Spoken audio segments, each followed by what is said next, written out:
क्यों बोलूंगा मैं राम राम? अरे मैं मुसलमान हूँ, फिर मुसलमान किस चीज का मैं? ये पढ़ा रहे हैं आप बच्चों को। जो हमारी दीपावली पे दीप न जलाए, जो हमारी दीपावली पे राम राम कह के हमें बधाई न दे, हम उसकी ईद पे मूड मुबारक करने की कोई जरूरत नहीं है। अपने अपने मनाओ। कि रामचंद्र कह गए सिया से ऐसा कलयुग आएगा कि रामलला तो कागज देंगे, बाकी कोई न दिखाएगा।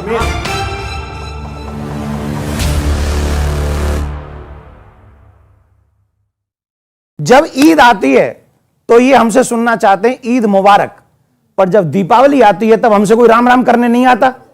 अगर बराबरी का मामला चाहते हो आपसे, अरे सुनिए ना, अब देखो इस प्रकार के बातों को कहने से बचना चाहिए। जुनैद हारिस साहब बोल दिए। अगर मैं आपसे पूछूं कि आपका भी जन्म जिस कमरे में हुआ था कागजी दस्तावेज छोड़ दे, तो क्या सबूत है कि वहां हुआ था? बताइए, सबूत बताइए ना। राम मंदिर पे नहीं, ये तो साबित करना पड़ेगा राम थे कि नहीं, यही अयोध्या थी कि नहीं, कोर्ट में साबित करो, सबूत के साथ साबित करो, और अरबी फारसी से लेकर संस्कृत तक के डॉक्यूमेंट के साथ साबित करो। वाह भाई वाह, एक के लिए ये कानून, दूसरे के लिए ये कानून। मजेदार बात जानते क्या है? जो कहते थे कि भगवान राम जहां पे विराजमान है उस आधार पे नहीं माना जाएगा, सबूत, कागज, 500 साल पुराने कागज चाहिए। और वही सीएनआरसी में कहते थे हम जहां विराजमान है मांग लो, कागज नहीं दिखाएंगे। तो मुझे यह याद आता है कि रामचंद्र कह गए सिया से ऐसा कलयुग आएगा कि रामलला तो कागज देंगे, बाकी कोई ना दिखाएगा।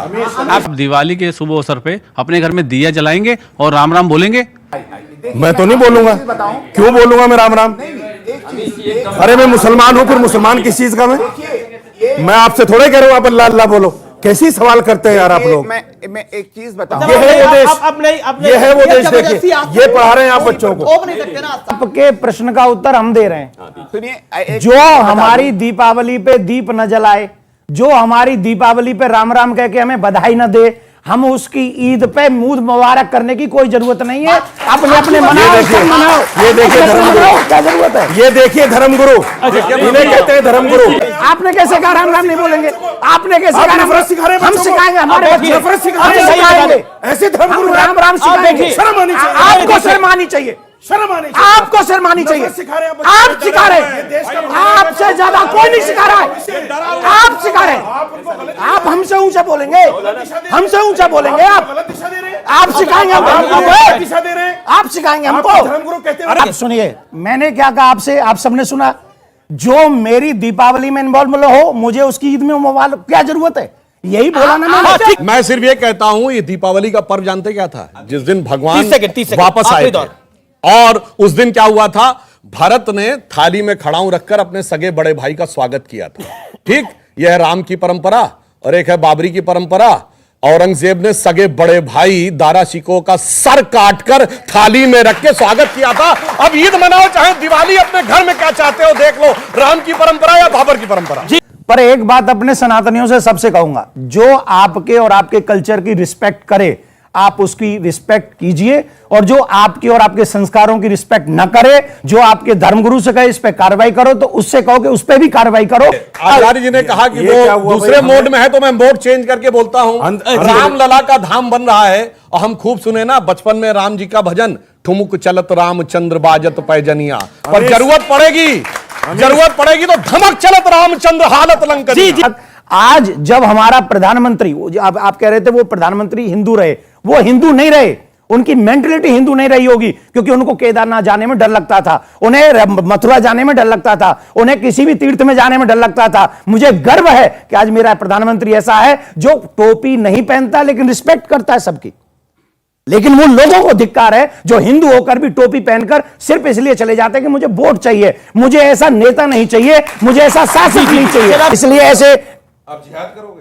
मेरी बात सुन लीजिए, हम सब थोड़ा, अब हम टीवी चैनल पे हैं, हम बताएंगे। आप जैसे चीख के बोल रहे हैं, अरे हम करोगे? धर्मगुरु से उम्मीद नहीं की बात रख रहे हैं। आप जैसे, आप मुझे बोलने नहीं दे रहे। आप मुझे, अरे मैं धर्मगुरु ही हूँ। नरमी से बात कीजिए, प्यार से। अच्छा सुनिए, ये मानवता है। अच्छा, इस तरह मुंह बना के आप बात अहंकार छोड़ दीजिए जनाब। अभी भी नहीं बोलने दे रहे हैं, यही अभी भी नहीं बोलने दे रहे हैं। और यही सनातन है कि हम आराम से अभी भी सुन रहे हैं। अगर हम पाकिस्तान में होते तो टीवी स्टूडियो में क्या होता ये आप सब जानते हैं, ये सब जानते हैं। अगर पाकिस्तान में नहीं केरल में होते तो फादर जोसेफ की तरह हाथ काट दिया गया होता। इसका मतलब यह है कि अदालत अच्छा, इस मुल्क के अंदर अगर इफ्तार को किसी ने रोका है तो वो भी मुस्लिम राष्ट्रपति एपीजे अब्दुल कलाम ने रोका था, किसी और ने नहीं रोका था कि इफ्तार नहीं होगा, इसको राष्ट्र हित में लगाया जाए इस पैसे को। मैं आपको एक चीज बता दूं, मैं खुद कहता हूं कि इस तरह के जो धर्म की चीजें हैं व्यक्तिगत रूप में लोग करें, राष्ट्र का पैसा राष्ट्र के निर्माण के लिए लगना चाहिए, इधर उधर नहीं लगना एक बार चाहिए। बताइए, लेकिन अब सारे इन्होंने एक सेंटेंस बोला कि डॉक्टर कलाम ने बंद किया था, शायद इसीलिए डॉक्टर कलाम के नमाज जनाजा में कोई सेकुलरिज्म का सूरमा नहीं भाई, गया। कौन नहीं गया? बताइए, कोई सेकुलर नहीं देता गया। आप लोगों को पूरा हिंदू धर्मों के मंदिरों से सरकार पैसा लेती है। उत्तर प्रदेश सरकार में बाकायदा धर्मार्थकार विभाग है जो पैसा लेता है, और जो मंदिरों से लिए पैसे से अगर मंदिर में बनता है तो कहते हैं क्यों बनाया जा रहा है। क्यों बनाया जाएगा? और नहीं, कोई सुनिए, नहीं कहता। मगर जो कहता है गलत आप कहता अपने है। टर्न पे बोलिए। मगर टैक्स पेयर के पैसे से हज सब्सिडी दी जाती थी, हज हाउस बनता था तो कोई मैं बता समस्या रहा नहीं, हूं। कब्रिस्तान को 300-300 करोड़ दिए जाते थे तो कोई समस्या नहीं, जबकि आपके इस्लाम के मजहब के हिसाब से तो काफिरों का पैसा था। जिनको आप कह रहे हैं कि राम के ऊपर प्रश्न किया है वो मुसलमान था क्या? हाँ, कौन? सैयद शहाबुद्दीन, सरकार ने किया इमाम था। बुखारी, ये सवाल कांग्रेस मोहम्मद सरकार ने अली किया जिन्ना। था। अरे सुनिए, अरे अभी सर, झूठ मत असदुद्दीन बोलिए। ओवैसी, अरे सर, सरकार ने अकबरुद्दीन ओवैसी, हाय, शौकत देखा? अली, अरे क्या क्या झूठ बोल मत रहे हैं? बोलिए सर जी। नफरत जिस चरम सीमा पर है, जिस तरह से आज के युवाओं में नफरत को जहर बनाकर घोला जा रहा है, आज वो कहने के लायक नहीं है।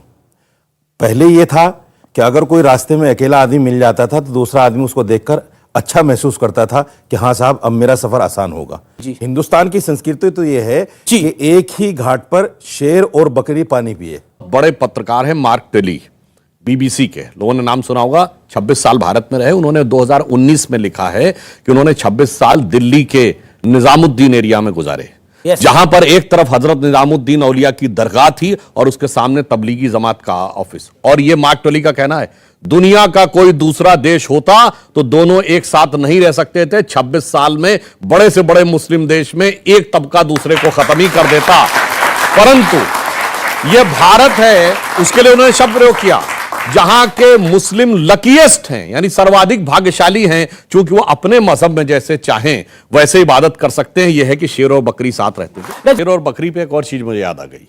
देखिए, संसद भवन के ऊपर जो भारत के राजकीय चिन्ह के शेर थे, उसको लेके लोग कोर्ट गए थे। तो शेर ज्यादा आक्रामक नजर आ रहे हैं, इनको शेर बकरी जैसे चाहिए थे। मगर अफसोस ये है, हाँ हुआ था अब कंट्रोवर्सी। आप सुनिए, जब शेर बकरी जैसे थे तो मैं मौलाना साहब कह रहे हैं कि साहब चलते हुए डर लगता था। चलते हुए तब डर नहीं लगता था जब चलती ट्रेन में धमाका होता था, चलती बस में धमाका होता था, रेलवे स्टेशन पे लिखा रहता था छूना नहीं बम फट जाएगा, जिस जमाने में वहां लिखा रहता था बम फट जाएगा।